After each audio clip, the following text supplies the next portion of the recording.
Are we rolling? We rolling? Fantastic. Let's get this show on the road. All these newfangled devices. Okay. All right. Can you hear me? Is it good? Okay. So, hello. My name is Asher. Asher Lee. I am your host of the Triannual Biochemistry News podcast. We come out with fresh news once every 3 years of what's new, what's up and coming in biochemistry, the greatest news you've ever seen.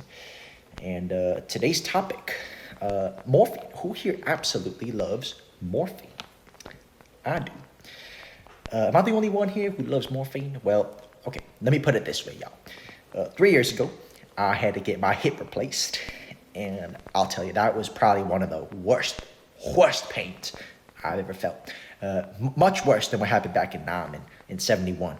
But once I was asleep, they ground down my femur, that little ball bit at the end of your femur, the one that fits into your nice little hip bone, and they ground it down, replaced all that rotten bone with metal, and then they shaved off the inside of my hip that used to wrap around and cuddle and caress my femur. And they replaced that with metal too. And this was my surgery, not in Vietnam, by the way. I got shot 3 times, and even that didn't compare to this pain. But even after all that trauma in my hip, of course I couldn't sleep. How could I sleep? I couldn't even kiss Nancy on the lips. I tried to, and I just bit them right off. And the only reason I'm left sane and mentally whole today is because of the morphine my wonderful doctor prescribed me. Best sleep I've ever had. Slept like a baby. Nancy was very happy. And so when I found out the other day that the fungus that produces morphine, the one that we use as scientists, as a society, to produce morphine and all these other drugs, I had to start up my microphone and tell y'all about it. See, there's this enzyme, NCS, in these yeast cells. And it is absolutely key in the morphine production process.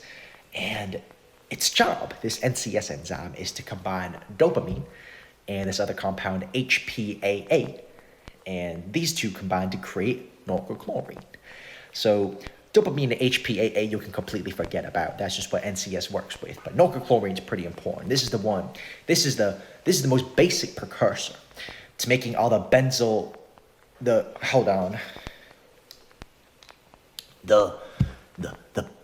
isoquinoline alkaloids that your body makes, that makes all these wonderful compounds. Things like it's just a class of family compounds that makes a bunch of other chemicals like morphine, codeine. I got a couple pictures here with me and some other nice codeine enthusiasts from back in my day. There's my friend Young Thug, Lil Wayne, and Future. All of them are pretty familiar with codeine. Well, codeine is a type of cough syrup, and another wonderful thing that comes out of norcochlorine, and a couple other things, papaverine, a muscle relaxer, and sanguinarine is an antibiotic for my less learned friends. That's an antibiotic. Papaverine a muscle relaxer, and all 4 of these things come from norcochlorine. And there's many more, of course, but that's just the simple ones. But see, scientists have figured out that NCS is actually, this is my triannual podcast. Excuse me, my producer told me to move the microphone closer to me. Anyways.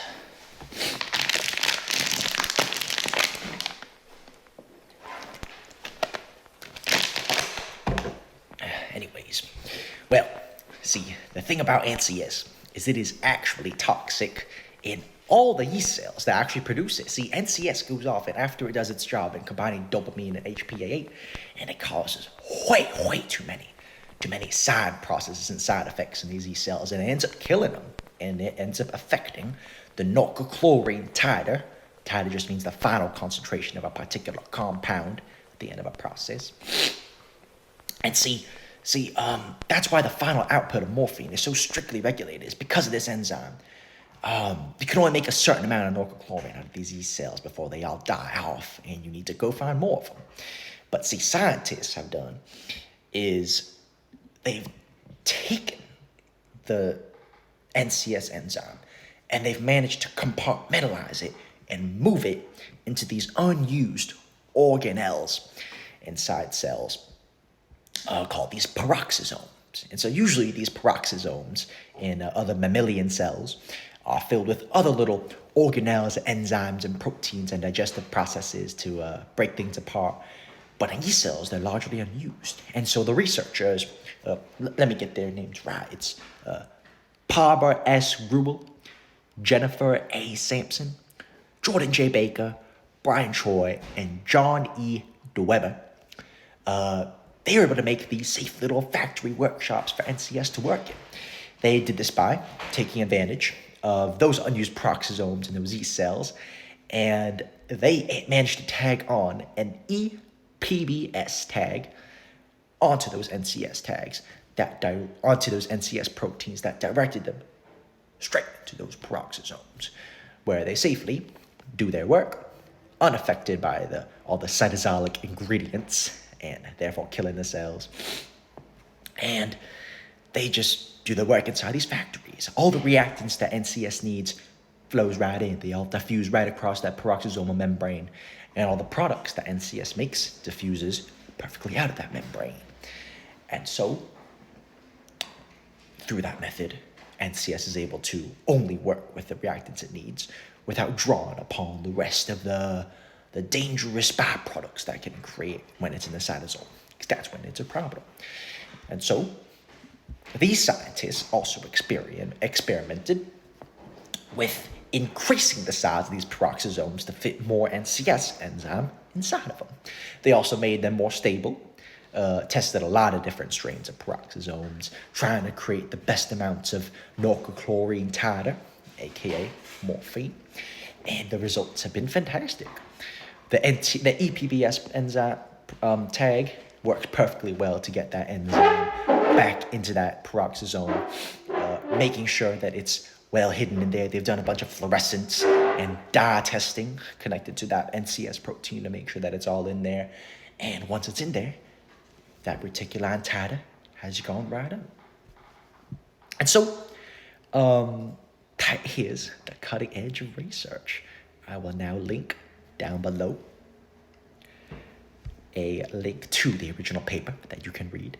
And there's also a bunch of other little resources, because I know all of you are very interested in all this science stuff. One of them, I'll read off the titles of them so those auditory listeners don't have to visually look at me. The Isolation and Partial Characterization of Norcochlorine Synthase, the first committed step in benzyl isoquinoline alkaloid biosynthesis from opium poppy. I'm getting pretty good at saying that phrase. Well, this paper was published back in 2001. It really talks about how exactly NCS works, its confinements and its alterations and KCAT and whatever. This next paper talks about the metabolic compartmentalization and how that generally helps enzymes. The title of it is called Principles and Functions of Metabolic Compartmentalization by Liron Bar-Peled and Nora Corey. The next paper I want to introduce to you all is this paper. It is about making other norcochlorine-based compounds by directing their machinery into the endoplasmic reticulum. So kind of similar. We're also making norcochlorine-based compounds, but instead of the peroxisome, we're directing them into the endoplasmic reticulum. This title is called The Complete Biosynthesis of Noscopine and Halogenated Alkaloids in Yeast. And so there, my friends, if you have any questions, feel free to shoot me a call or send me an email, asher.lee@ufl.edu. I will include your news in the next podcast. Hopefully I live that long in the next 3 years. Thank you very much.